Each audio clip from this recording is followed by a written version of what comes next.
you so much, Scott, and thank you, Rick, for those kind and generous introductions. And thank you all for being here. Looking out, I see so many colleagues and friends. I'm so happy to have you here. I am honored to be the recipient of the Barker Lectureship. I was really excited about it until I remembered that I actually had to give the lecture. But yes, I'm very honored, and I'm grateful to the Barker family and to James L. Barker. Like Scott said, among many accomplishments, he was the chair of the languages department here at BYU from 1907 to 1914. So I'm grateful for him and their family. And maybe this is Barker's. Is this Barker's? Welcome. We're so happy to have you. Thank you for coming.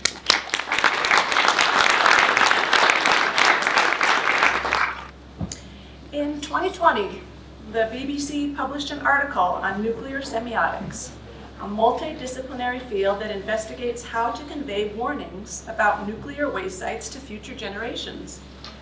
The primary objective is to create symbols and messages that can endure for thousands of years, regardless of language evolution or societal changes. These messages aim to prevent human intrusion into nuclear waste repositories, potentially up to 10,000 years into the future. Designing a warning sign that transcends time and language barriers presents a significant challenge, particularly since only 6% of the global population currently recognizes the radiation symbol of 3 black blades on a yellow-black background. According to this BBC article, physicists, engineers, linguists, and anthropologists suggest using phrases like, "This place is not a place of honor, and no highly esteemed dead is here." No highly esteemed dead is commemorated here. Nothing valued is here. What is here was dangerous and repulsive to us. However, effectively communicating those messages remains a challenge, since the meaning of images, symbols, and languages is not stable over extended periods of time. The issue of labeling nuclear waste is only one aspect of a broader concern regarding language preservation. Numerous contemporary languages are endangered or have already become extinct, leading to loss of cultural identity and vital knowledge. For instance, the extinction of indigenous languages results in a loss of medicinal plant knowledge. In regions such as the Amazon, New Guinea, and North America, 75% of medicinal plant uses are known only in one language. The loss of these languages is driven by factors such as power dynamics, war, and genocide, resulting in loss of community. Research conducted by linguists and other scholars support the belief that around half of the world's 7,000 recognized languages are currently endangered, with 1,500 particularly at risk. It's difficult to grasp the gravity of this situation, but this 30-second video provides you a very quick and partial glimpse into the huge loss we face. You'll see the language name, the number of speakers, and the current degree of endangerment scroll by quickly. There were so many languages that Colby, who's here with us and videoing today, stopped inputting them even before we got to the extinct languages. As I mentioned, many of these languages are at risk of extinction because of the loss of some form of community. The survival of a language, along with its language-specific culture, perspectives, and information, heavily depends on its use and transmission within a community. While a language can theoretically persist with any size speech community, it must be actively used and taught within the community in order for it to survive. I share these insights with you today not only because of my personal interest in language preservation, but because I'm interested in the communal aspect of language maintenance and learning. As I said previously, language, knowledge, and use are what facilitate understanding, preserving, and sharing cultures and ideas. So in other words, a language depends on its community for survival as much as the community depends on the language for preserving the culture. The American Council on the Teaching of Foreign Languages, or ACTFL, developed the World Readiness Standards for Language Learning. These standards provide insights into 5 crucial goal areas for successful language acquisition, namely communications, cultures, connections, comparisons, and communities. Central to these 5 areas is the concept of communities, which emphasizes the importance of learners engaging with multilingual communities both locally and globally. I believe that engaging in a community is not only a starting motivation for language acquisition, but a strong foundation for sustained motivation and lifelong learning. So, if a language community is so important for language use and learning, what is a language community? ACTFL defines a language community as people who share language use, whether in spoken, written, or signed forms, share cultural practices, traditions, and values that are perpetuated through the language, have social interaction by participating in conversations, educational activities, and community events where the language is used, share identity and belonging created by language use, learn and transmit the language through formal education, family interactions, and social networks, and finally include diverse proficiency levels, from beginners to fluent speakers, and provide support for language learning and improvement. Despite the transformational power of learning and knowing another language, as pointed out in the spring 2024 Humanities Magazine, there has been a global decline of second and third language learners, as we see on this slide, with statistics from Modern Language Association that shows language course enrollments per 100 students enrolled in more than 2,000 colleges and universities in the United States from 1960 to 1921. I've been reflecting on the critical role of community in sustaining student motivation to learn a language. Is it possible that this sense of community is not only essential for preserving languages, but also vital for sustaining students' enthusiasm for learning a language? Over the past few years, fostering this sense of community has been a central focus in my Korean language classes. Completely unrelated to my own efforts, interest in the Korean language has consistently grown over the past few years.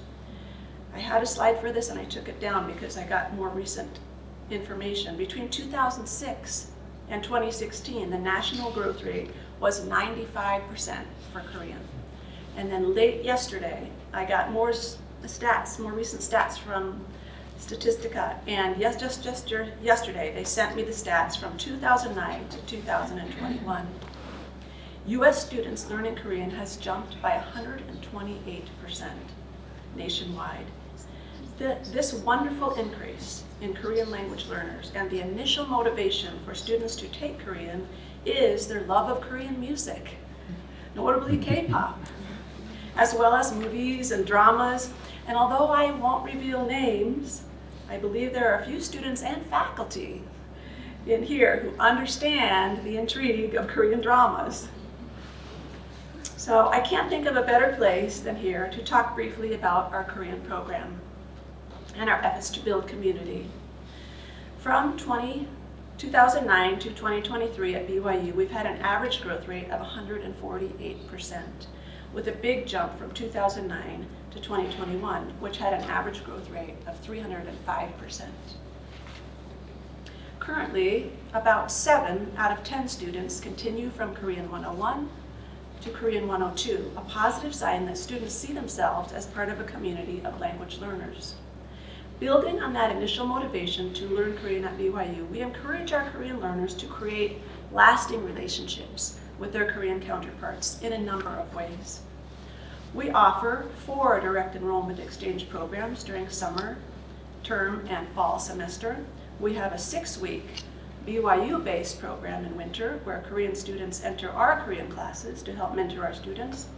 And finally, we encourage our Korean visitors to attend our SLAT Master's program. And we've had BYU students attend master's programs in Korea. I'd like to play just 30 seconds of this video clip that showcases one of our fall semester exchange programs.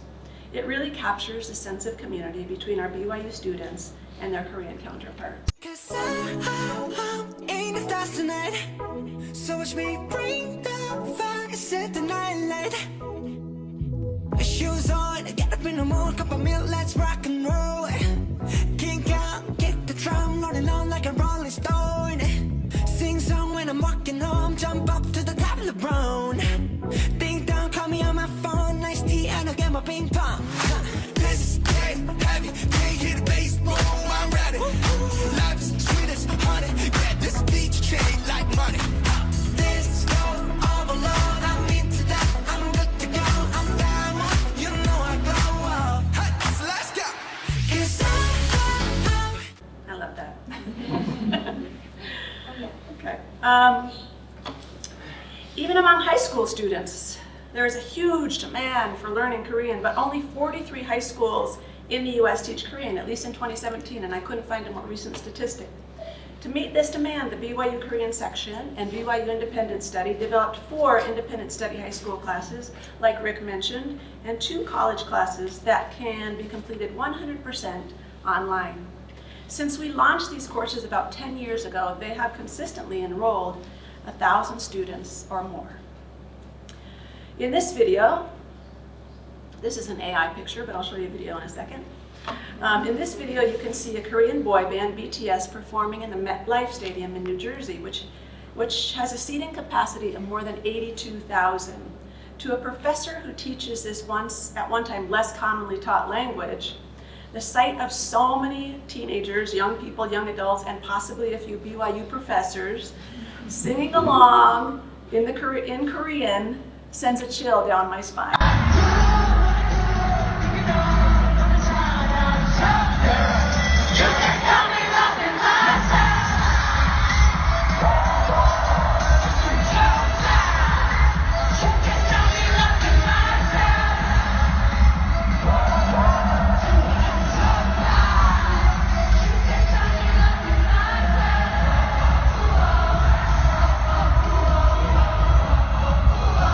That's thrilling to me. So why do students whose starting motivation to learn Korean is K-pop decide to continue their studies of this language? I should note that the Defense Language Institute has categorized Korean as a level 4 language out of 4. That means that it takes longer to learn Korean than it does to learn many other languages. And they don't get GE credit for it until they're about 2.5 years in. So one of my students, Sydney Chrisley, who recently returned from a study abroad in Korea, wrote about her growing connection to the Korean community, which has become her motivation for continuing her Korean studies. And she has willingly accepted my invitation to share her essay with you. Sydney? Hello, everyone. I will never forget an experience I had when I came home from my study abroad program in Korea. I had been too unsure of my language abilities when I was in Korea to buy any books, but I knew of a particular novel that had been translated into English and it had debuted on the New York Times bestseller list. So I went to my large local bookstore at home in the US to try and find it. And to my surprise, in the whole bookstore, I only found one copy tucked away on the back of at the back of the store on a shelf. Then I looked for another book that I knew had been translated into English and that had also been a bestseller. And there was only one copy of that too. However, there was a big section of K-pop albums and merchandise. I believe that Korean literature has the potential to become hugely popular in the US, and that one day next to the K-pop albums there will be shelves of Korean literature works in bookstores. In my studies and since my return from my study abroad program, I have encountered extraordinary works of literature that have greatly impacted my way of thinking, not just about Korean history and culture, but about the human experience in general. And many of these works are currently unknown and unavailable to an English-speaking world. As an undergraduate linguistics major, I was unsure for a long time about what I wanted to do in my future career. I dabbled in a lot of different fields, from Spanish medical interpreting to legal research and corpus research to working with AI and large language models. But it wasn't until my formative experience in a translation competition that I really decided what I wanted to do. Recently, this summer, I submitted my translation of a story called Milgram's Law by Hwang Se-eun to a translation competition sponsored by the Literature Translation Institute of Korea. This story is thought-provoking and tragic. It's not otherwise available in English, and so it was incredibly fulfilling to share my translations with my friends and family members, knowing that without my efforts, they would have no way to access this work. This experience cemented my decision to pursue a career in literary translation. There are so many extraordinary works in Korean literature, and I want to help an English-speaking audience to find them.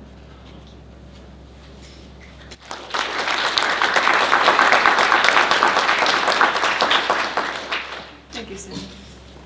So for me, and likely for other teachers as well, it's imperative to understand the difference between starting motivation for our students and sustained motivation in our classroom.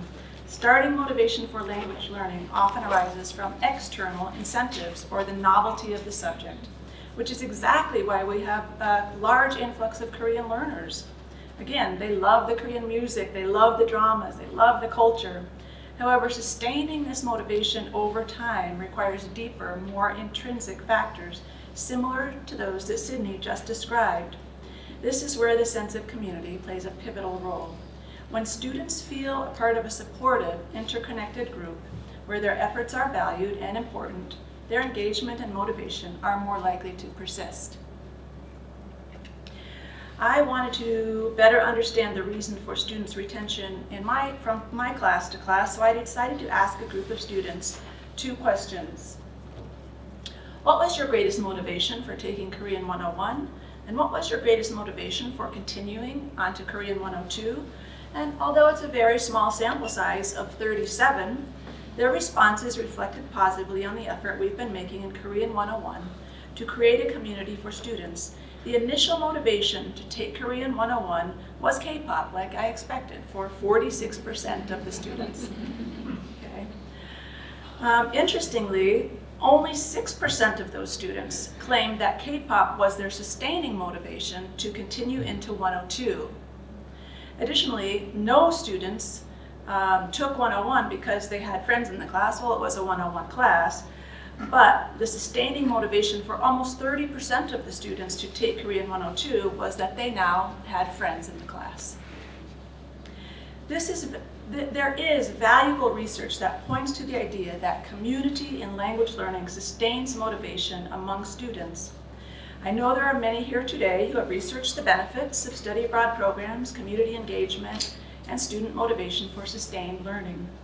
As I assume, most of us agree that our teaching methods from 25 years ago, which consisted of lecturing from hand-placed slides on an overhead machine, and I haven't been around that long, and I remember thinking that was a great invention and very exciting, are no longer the most successful teaching methods for students today. Just as we modified our teaching methods alongside technology improvements, we should further modify our curricula to foster a deeper sense of community within the classroom. Dr. Parker Palmer, a renowned writer, speaker, and activist who focuses on issues in education, community, leadership, and social change, touched on this topic of community in his book, The Courage to Teach. He asserts that effective teaching is inherently communal. He urges educators to reimagine their classrooms not as collections of independent learners, but as communities of interdependent individuals. He explains that a community in the language can transform passive learners into active participants. Palmer then shares the core elements of a community classroom. One is belonging, where students feel part of a larger community. Next, interdependence, where students recognize mutual significance. Next is mutual respect, where students treat each other with care. And finally, engagement, where belonging enhances motivation and participation. As professors, we are part of our classroom community, whether we like it or not. I love what Parker Palmer says about community. Community is the place where the person you least want to live with always lives. I know that as professors and students, and I see some of my students here, We may sometimes feel that way in our classrooms, but our role in the classroom community is to create a sense of true belonging, a task that often presents challenges for us and for our students. A successful classroom community should respect diversity, unite people with varied perspectives, backgrounds, cultures, languages, and values. The true measure of a community is its ability to navigate challenges and seek common ground with those who are unfamiliar, difficult, or different. Such interactions foster growth, understanding, authentic connections. By welcoming those we might least understand in our classrooms, we model the transformative power of community, discovering both shared and new beliefs, perspectives, narratives, languages, and cultures. Similarly, Jason Baer, a professor of philosophy at Loyola Marymount University, in his book, Deep in Thought, A Practical Guide to Teaching for Intellectual Virtues, highlights the significant role that community plays in the development of intellectual virtues and the process of learning. He lists his key points related to community in terms of learning. One is the social nature of learning. Much like Palmer, Baer believes that learning is inherently social. Intellectual virtues are best developed in environments where individuals are encouraged to engage with others, exchange ideas, and reflect on different perspectives. This interaction fosters community where intellectual growth can flourish. 2, modeling and encouragement.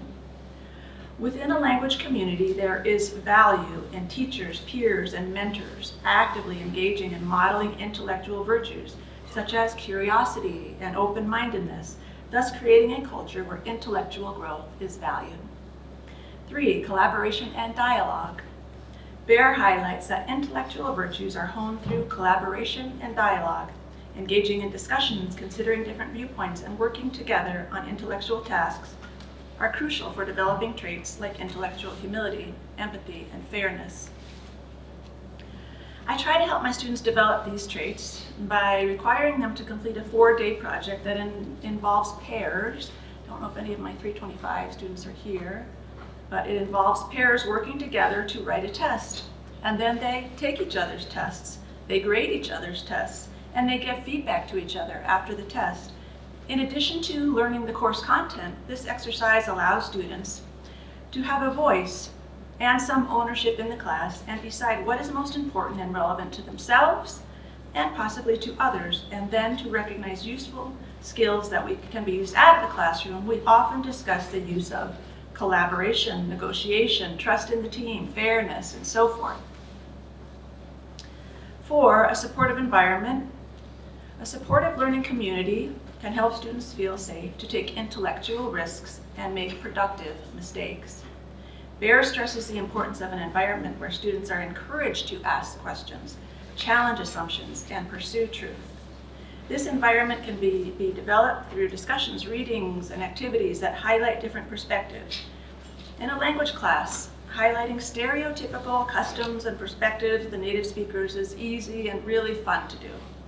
Conversely, acknowledging the differences among my students in my classroom is harder and more difficult to address. But in recent years, I've found BYU students to be much more open and willing to entertain varied perspectives and views of the world.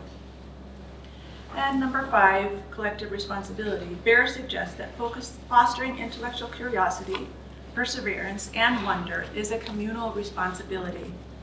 Teachers and students must work together to cultivate these virtues, ensuring that the learning environment is conducive to deep and meaningful intellectual engagement. Like many of you, I administer a mid-semester survey that includes the questions, what is going well and what could be improved? We often discuss the answers in class, not always, but sometimes, which usually reveals that what is working for some students is not working for others. The knowledge seems to create an understanding among the students of the teacher's dilemma and an awareness of and collective responsibility for the varying needs of others in the class. These strategies fit my identity as a teacher, my classroom content, and hopefully the needs of my students.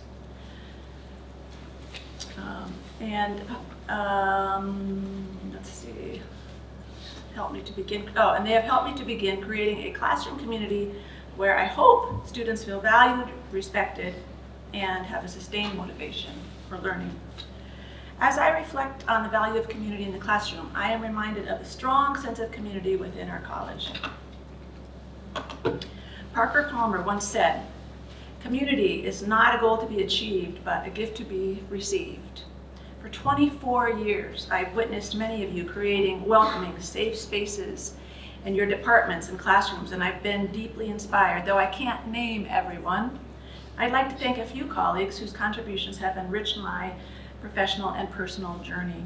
Any successes I have had are not mine alone, but the result of our collaboration. While researching and publishing are important aspects of professorship, they can be challenging. I am motivated like people like Beck Juneau, who has worked with me on 2 books and is currently involved in a 3-year project along with the dedicated and hard-working team of Steve Moody, Rachel Liu, and Jeff Peterson. I'm grateful to have Teresa Bell, who's not here, in my community, who has co-authored articles with me and has become a friend. I'm grateful for so many other faculty and graduate students. Their feedback on drafts, words of encouragement, and tireless efforts, such as staying up late to meet deadlines, help me persist through the challenges of researching and publishing. Teaching occasionally feels like a solitary endeavor, and the topics we teach are wide-ranging and complex and ever-changing. So I'm grateful for opportunities like the GE Inquiry Workshop with Julie Swallow and Jessica Green, and the Humanities Plus Workshop directed by, at the time, Frank Christensen with Shara Mihara and Danny Damron. That they have provided valuable time for reflection on an evaluation not only of my methods, but of my identity as a teacher. And these experiences have been transformative. Committee work and institutional contributions have been opportunities for meaningful discussions and personal and professional growth. I serve on the Department Rank and Status Committee under the exceptional guidance of Dawn Perry. In the college, I have spent years on the SLAT Advisory Committee, where I have learned from and become friends with Troy Cox, Dan Dewey, Teresa Bell, Jennifer Baum, who just gave me flowers right before this presentation, Ellen Nell, James Hartshorn, Molly McCall, Greg Thompson, Matthew Wilcox, among others. I've also served on many master's thesis committees under the guidance of Mark Tanner, who exemplifies a Christ-like love for his students. I love working on the curriculum committee with the very hardworking Leslie Thorne Murphy. And I have felt mediocre about serving on the college rank and status committee. But Corey Cropper, where is he? Does a great job leading us. Yeah, Corey does a great job. Thank you. I've enjoyed both professional and personal support from multiple department chairs and deans. And I'm grateful for my current and fearless Chair Rick McBride and Dean Miller. And before I show you this next slide, I may have had a little bit too much fun with AI in creating images of my department chair and dean. For those of you who don't know, my department chair is a Korean specialist and our dean is a Japanese specialist.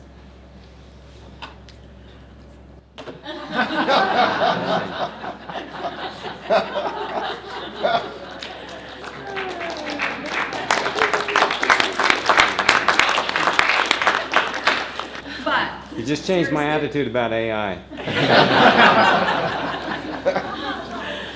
But Rick is the one with the lighter hair, generally cares about my well-being, is incredibly supportive, open-minded, and creative in his efforts to help the department. And Scott, our dean, is the one with the bow tie. Scott leads with dedication, dignity, joy, creativity, and compassion. And the community within the College of Humanities is the cornerstone of my professional life, my personal and professional life. It sustains me, fosters my growth, and enriches my work in countless ways, and I'm profoundly grateful to be a part of this vibrant and supportive and inspiring community.